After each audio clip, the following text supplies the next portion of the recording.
It was a pleasant evening and the city pulsed with the glow of streetlights and signs. Marcos parked his car in front of an exquisite restaurant, one of the most prestigious in the city. He was wearing an elegant navy blue suit, but his expression was serene, as if expensive clothes didn't define him. Next to him, his mother, Dona Eunice, adjusted her knitted coat and smiled. "My son, are you sure this place is for us?" she asked, looking at the imposing facade. Marcos laughed and held his mother's hand affectionately. "This place is for anyone who wants to come, Mom. Tonight you deserve the best dinner in town." She nodded and they got out of the car. As they entered the restaurant, the luxurious atmosphere revealed itself. Crystal chandeliers sparkled on the ceiling, waiters in impeccable suits moved with precision, and customers chatted in refined tones. But one detail didn't go unnoticed. Curious glances landed on the black lady with gray hair and a serene expression. In the corner of the room, Otavio, one of the oldest waiters in the house, watched the scene with disgust. When he saw Dona Eunice and Marcos approaching a reserved table, his mouth twisted into a grimace of displeasure. He walked slowly towards them, without hiding his impatience. "Good evening," said Marcos politely. "We have a reservation in the name of Marcos Albuquerque." Otavio didn't look at the list, he just crossed his arms and replied dryly, "I think there's been a mistake. We don't have any reservations under that name." Marcos frowned. "What do you mean?"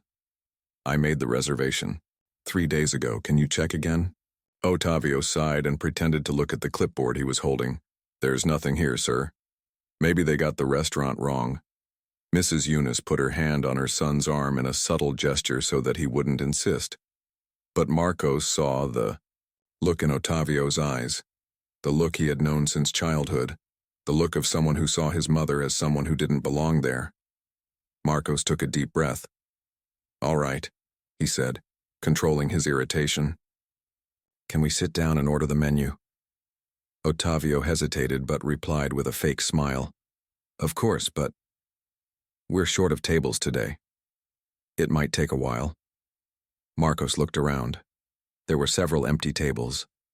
Before he could say anything, another waiter passed by and he took the opportunity to call him over. "Excuse me, could you bring us the menu? We have a reservation," he asked politely. The waiter hesitated and looked at Otavio, who gave him a sharp look. Feeling the weight of hierarchy, he just muttered "one moment" and walked away. Marcos clenched his fists under the table. Dona Eunice, however, remained serene, looking at her son with a discreet smile. "There's no need to stress, my dear. This has happened so many times." But for Marcos, it wasn't normal. It couldn't be. He decided to wait a little longer. But if the waiter thought they would leave humiliated, he was very wrong. 2 weeks had passed since the incident at the restaurant. The repercussions were still echoing on social media. But for Marcos, the most surprising thing was the impact that his mother's decision had had on the establishment. He and Dona Eunice had been invited to return to the restaurant to see the changes promised by the owner, Roberto Vasconcelos. This time there was no tension in the air when they entered. The manager greeted them with a genuine smile and led them to a special table reserved for them. "I want to thank you again for giving us this opportunity to learn and evolve," said Roberto. "We implemented a new training program for all employees, addressing structural racism and inclusion in customer service." Dona Eunice smiled approvingly. "I'm happy to know that this episode brought about real change." Marcos looked around. The environment seemed the same, but there was something different about the employees' attitudes. They were more attentive, more careful in the way they treated each customer. And then, an unexpected detail caught his attention. Otavio was there, wearing the same impeccable uniform but with a different expression. He seemed more restrained, less arrogant. When his eyes met those of Marcos and Dona Eunice, he hesitated for a second before approaching. "Good evening, Mr. Marcos.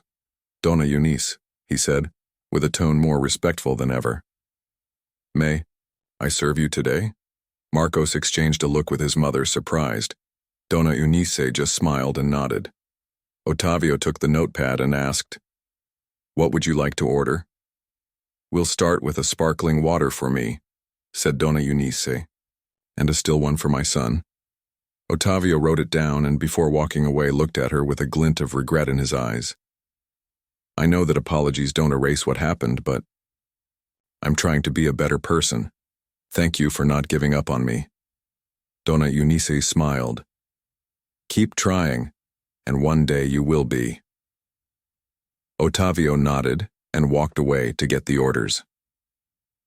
Marcos watched the scene in silence, feeling a mixture of surprise and respect for his mother.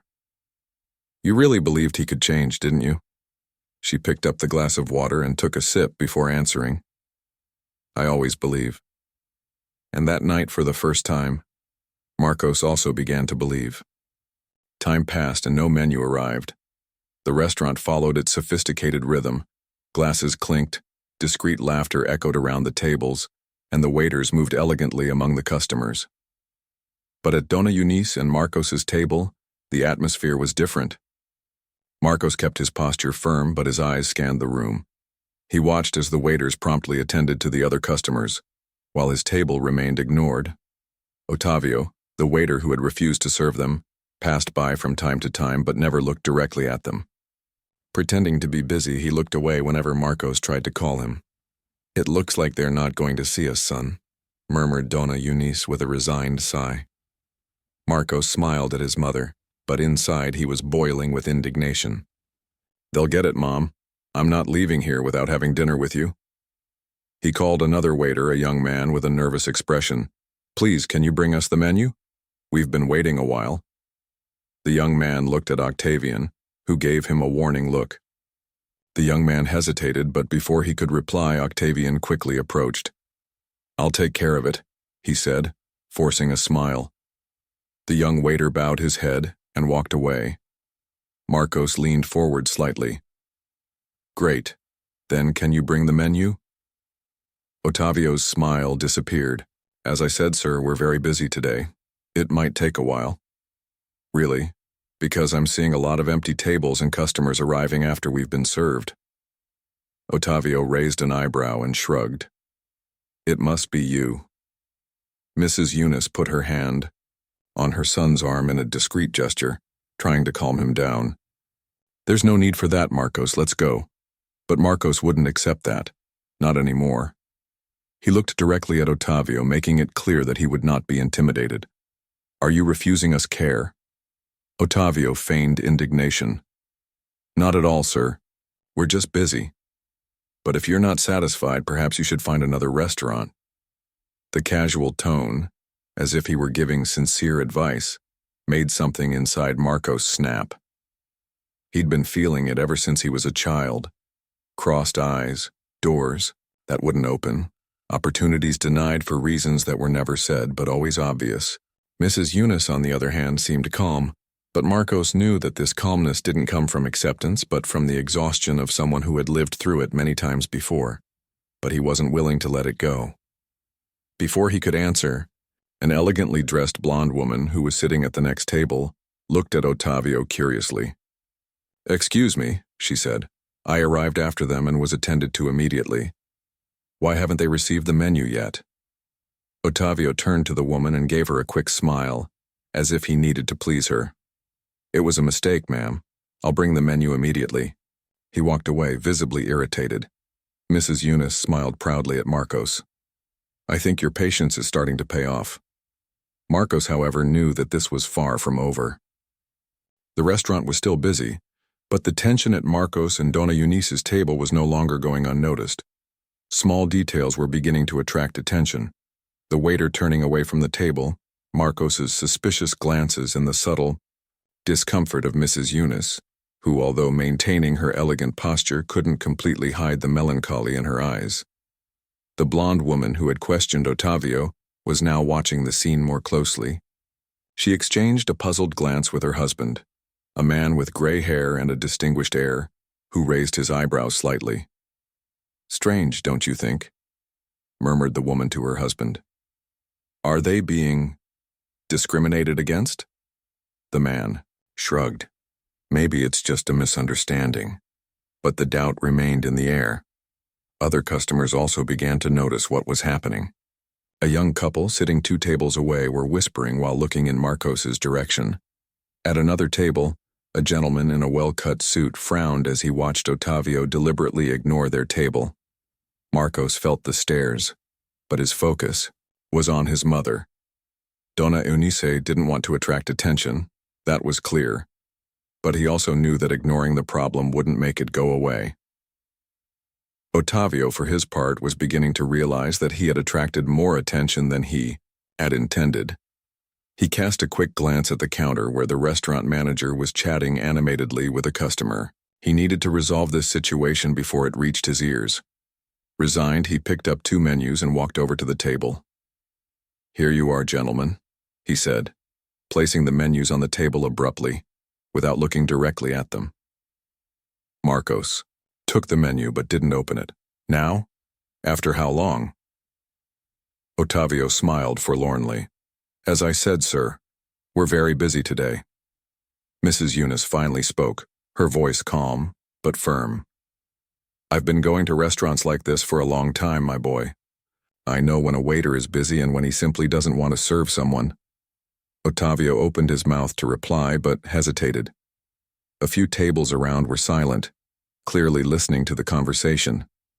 The blonde woman who had questioned him earlier was now looking at him with half-closed eyes, appraising him. The weight of the attention began to bother him. I was just trying to organize the tables," he said, trying to sound professional. Marcos slowly closed the menu and crossed his arms. "That's fine. So now that we have the menu, can you take our order?" Ottavio took a deep breath. His pride told him to continue the power play, but the watchful eyes around him made him hesitate. He grabbed his notebook and pen from his apron pocket. "What do you want?" he asked dryly. Marcos noticed that he didn't use the same polite intonation as he had with the other customers, but decided to go ahead. "To start, I'll have a still water for me and a sparkling water for my mother. Then we'll decide on the main course." Ottavio made a quick note and left without saying anything. In the silence that followed, the blonde woman turned discreetly to Marcos. "Sorry to intrude, but is everything all right?" Marcos gave a short smile. "It is now. But thank you for asking." She nodded but still seemed uncomfortable with what she had witnessed. Mrs. Eunice took a sip of her water when it was served and looked at her son with a look of pride and tenderness. "You did the right thing, my dear. But you know it's not over yet, don't you?" Marcos nodded. "I know, Mom, and that's why I'm not going to let it go." He knew that the moment of truth was yet to come. The dinner, which was supposed to be a celebration, had turned into a test of patience. Marcos continued to watch Ottavio's every move, who now made a point of keeping his distance. The water had been served, but the waiter hadn't even asked about the main courses. Mrs. Eunice maintained her usual calm, but Marcos felt the weight of the situation. He'd grown up watching his mother face dirty looks, closed doors, and hostile silences. But this time he wasn't going to let it go. After a few more minutes without any help, Marcos decided it was time to act. He stood up calmly and walked over to the counter, where Ottavio was talking to another waiter. "Excuse me," said Marcos, his voice controlled but firm. "Could you tell me why you haven't taken our order yet?" Ottavio looked at him with false surprise. "I thought you were still deciding." "We decided a long time ago," Marcos replied, crossing his arms. "And from what I can see, you're serving other tables very quickly. Only ours has been forgotten." The waiter shrugged. "As I said, sir, we're very busy today." Marcos smiled sideways, but his eyes were full of determination. "So tell me something, Ottavio. If I had been a white businessman sitting there at that table, do you think the service would have been any different?" The silence that followed was heavy. Ottavio paled for a moment but soon recovered. "That's absurd. I treat all customers the same, really. Because so far all I've seen is you ignoring my mother and treating me with disdain." The customers nearby began to pay even more attention. The blonde woman who had interfered earlier looked at her husband indignantly. The restaurant manager, a middle-aged man in a well-tailored suit, noticed the commotion and approached with a confused look on his face. "What's going on here, Ottavio?" forced a smile. Nothing, sir. The customer is unhappy with the waiting time, but I'm sorting it out. Marcos turned to the manager. The only thing he's sorting out is his own arrogance.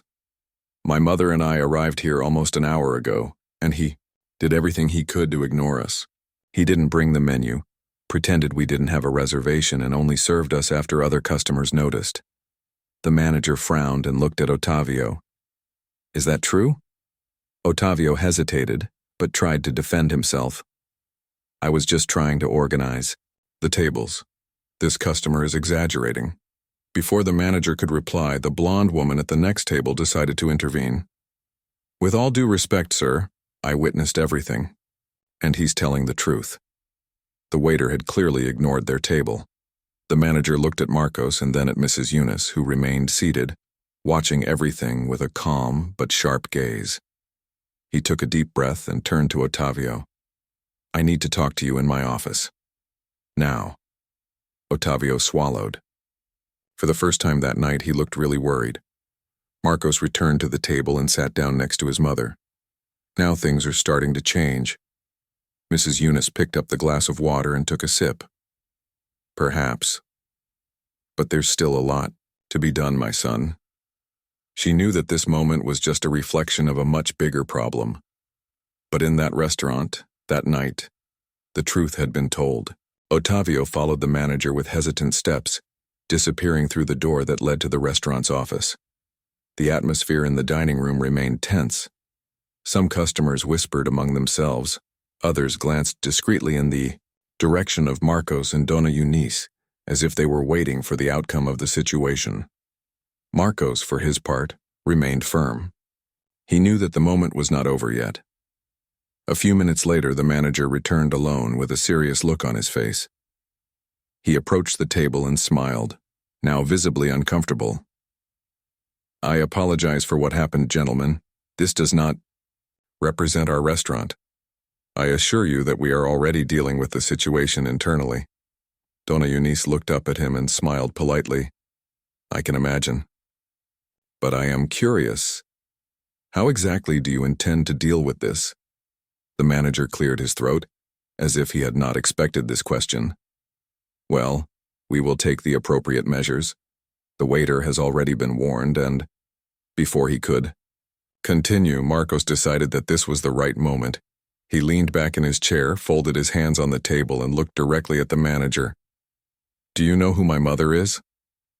The manager blinked a few times, confused. Excuse me?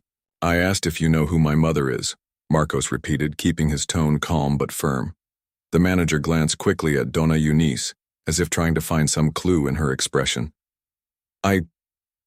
Excuse me, sir, but I don't recognize her. Marcos smiled, slightly. That's curious because my mother was honored by this restaurant years ago. At the time, you knew exactly who she was. The manager's eyes widened and a flash of recognition passed over his face. He looked at Dona Eunice again, this time more closely. Wait. Eunice Albuquerque? The silence in the dining room grew even heavier.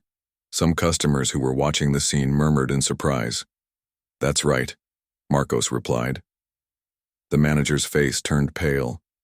He turned to Dona Eunice, now with an expression of pure embarrassment. My God. Dona Eunice, I'm so sorry. How did I not recognize you?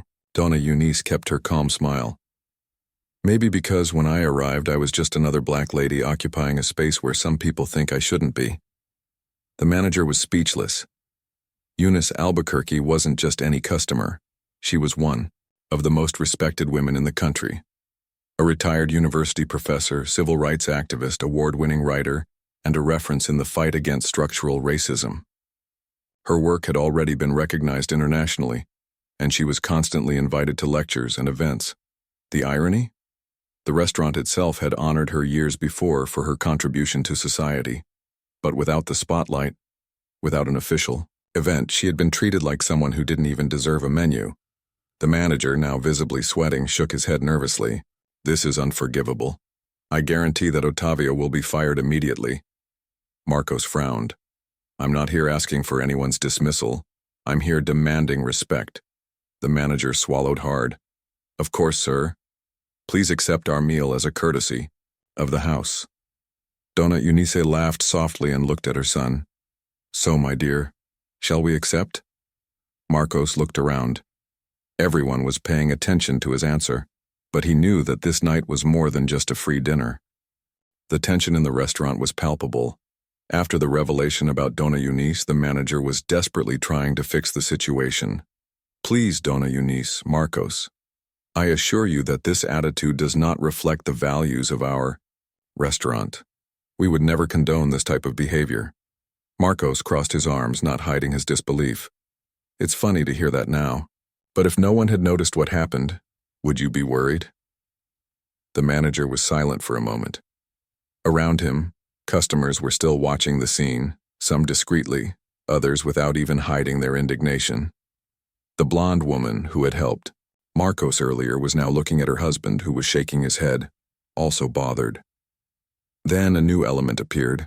A young woman at the next table took out her cell phone and began typing something quickly. Marcos couldn't see exactly what it was, but he soon noticed other customers fiddling with their own phones, exchanging curious glances. That was when he realized someone was making that situation public. The news was spreading in real time. The manager noticed the movement and began to sweat even more. He tugged at his tie discreetly, trying to maintain his composure. We want to repair this mistake in the best way possible. Mrs. Eunice smiled, but her gaze was sharp. Repair? Or avoid the repercussions? The manager opened his mouth to respond, but was interrupted by the sound of a cell phone vibrating in his pocket. He answered quickly, moving a few steps away. Meanwhile, Marcos noticed that his own cell phone was starting to receive messages. Friends, co-workers, even acquaintances he hadn't seen in years were sending him links, asking if what was happening was true. He opened Twitter. Mrs. Eunice's name was already among the most talked about topics. A user had posted, Mrs. Eunice, Albuquerque, an icon of education and civil rights, was ignored and disrespected in a luxury restaurant. Racism is more evident than ever. No racism. Justice for Mrs. Eunice. The post had already been shared hundreds of times. Marcos looked at his mother, who was calmly drinking her sparkling water, as if she had already expected all of this. The manager returned from the call with a pale expression. He swallowed hard before speaking. Our owner just called me. He is extremely concerned about this situation. I would like to speak to you personally, Mrs. Eunice. Mrs. Eunice placed the glass on the table and smiled slightly. Interesting. Now he wants to speak to me. The entire restaurant seemed to be in suspense, waiting for what would come next. Otavio was sitting in the restaurant's locker room, head down and hands clasped. Ever since he had been called to speak with the manager, he had felt the weight of everything falling over him. He had never stopped to think of himself as a racist. For him, he treated people based only on his first impressions. But now, with the growing repercussion of the case, it became clear that his attitude had not been just ordinary disregard. There was something deeper. He hesitantly picked up his cell phone. The group of restaurant employees was agitated. Messages were arriving at every moment. Dude, you screwed up. This is in the papers now. The restaurant could be closed because of you. You should have treated the woman right. She's really important. He clicked on one of the links sent. It was a recently published article. Professor and civil rights activist Donna Eunice Albuquerque is a victim of discrimination in a luxury restaurant. Otavio felt his stomach turn. He never thought his actions would have such serious consequences. He always believed that things were just the way they were. He grew up hearing that certain places were not for certain people, that some people exaggerated when they talked about racism. But now, seeing the hate messages he received, he realized he had made a terrible mistake. He ran his hands over his face. He remembered the look on Marcos's face when he confronted him. He remembered Donna Eunice's calm, who could have screamed, but chose to act differently. For the first time, he felt ashamed. At that moment, the locker room door opened. It was the manager. The owner wants to talk to you. Otavio stood up slowly. I didn't know what was going to happen, but I was sure of one thing. I would never look at that situation the same way again. Great choice. Now let's go to the meeting between Ottavio and the restaurant owner, where important decisions will be made. Ottavio walked down the restaurant hallway with hesitant steps. He knew that this moment would define his future there. His heart was beating fast as he entered the establishment's private room. On the other side of the table, sitting with a serious expression, was Roberto Vasconcelos, the owner of the restaurant, a renowned businessman in the gastronomy industry, always concerned about the image of the business. Beside him, the manager watched in silence, looking as uncomfortable as Ottavio. "Sit down," Roberto said bluntly. Ottavio obeyed. The owner of the restaurant placed his hands on the table and stared at him. "Do you have any idea how big this has become?" Ottavio lowered his head. "I saw some things on the internet." "Some things?" Roberto let out a humorless laugh. "The restaurant's name is everywhere. Newspapers, social networks, even television. Programs are already talking about it." Ottavio swallowed hard. I made a mistake." Roberto narrowed his eyes. "A mistake? Not only did you damage our image, you also disrespected one of the most important women in this country." The silence weighed heavily on the room. Ottavio took a deep breath before speaking. "I know. I was prejudiced. I didn't realize it before, but now I see that my attitude wasn't just a matter of bad service." Roberto rested his elbows on the table. "And why do you think you only realize that now?" Ottavio hesitated. He wanted to say that he wasn't racist, that he was just having a bad day, that it wasn't really his fault, but he knew they were excuses. "Because I've never had to think about it before," he admitted quietly. The manager exchanged a surprised look with Roberto, who sighed, running his hand over his face. "The point is that now we have a big problem to solve. What happened here cannot be ignored." Before Ottavio could ask what that meant, the door to the room opened. Marcos and Donna Eunice entered. Ottavio froze. He never imagined he would have to face them again. Roberto stood up and shook Donna Eunice's hand respectfully. "Donna Eunice, I apologize from the bottom of my heart. I am deeply ashamed of what happened in my restaurant." She just smiled slightly. "This is not the first time I've gone through this, Mr. Vasconcelos, but I hope it will be the last time in your establishment." Roberto nodded seriously. "I guarantee that changes will be made. And, to start with, Ottavio will be fired." Ottavio felt a chill run down his spine.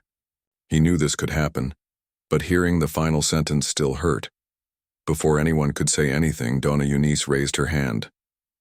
"Actually, I have a different proposal." Everyone turned to her surprised. "If the idea is for something to change, then just firing him won't solve anything," she said, looking directly at Ottavio. "I want him to undergo training on structural racism and inclusive care. I want him to learn." Ottavio blinked, confused. "Do you want me to stay here?" She folded her hands on the table. "I want you to leave here better than when you came in. That to me is more important than just punishment." Roberto looked at Marcos, waiting for his reaction. Donna Eunice's son observed Ottavio for a long moment before speaking. "Are you willing to really learn? Or do you just want to keep your job?" Ottavio felt the weight of the question. He took a deep breath and answered, "I want to learn." Donna Eunice smiled. "Then we have a deal." The dinner that was supposed to be a celebration had turned into a milestone. Donna Eunice's decision not to ask for Ottavio's dismissal generated mixed reactions. Some customers at the restaurant who were following the situation seemed surprised by her generosity, while others exchanged skeptical glances. Marcos, for his part, could not hide his internal conflict. On the way back home, he drove in silence, while Donna Eunice looked out the car window as if she were immersed in distant thoughts. He finally broke the silence. "Mom, explain to me. Why did you do that?" She smiled without taking her eyes off the street. "You wanted him to be fired, didn't you?" Marcos hesitated before answering. "I wanted him to feel the weight of what he did, to understand that there are consequences, Donna." Eunice nodded slowly. And tell me, my son, if he'd lost his job, would that change what he thinks? Marcos remained silent. Punishing is easy, Marcos, but teaching is hard. If he were fired, he would find another job and move on with his life without ever having learned anything. But if he is forced to face his own mistake, to live with change, maybe he will really change. Marcos ran his hand over the steering wheel, still restless. But what if he doesn't change? What if he continues to be the same? She turned to him and touched his hand gently. Then he will have wasted the greatest opportunity of his life. But we will have done our part. He took a deep breath. I don't know if I can be as patient as you, Mom. Dona Eunice laughed softly. That's why he still has a lot to learn. Marcos smiled, but doubt still weighed on his mind. He wanted to believe that his mother was right. But deep down he wondered, do some people really deserve a second chance?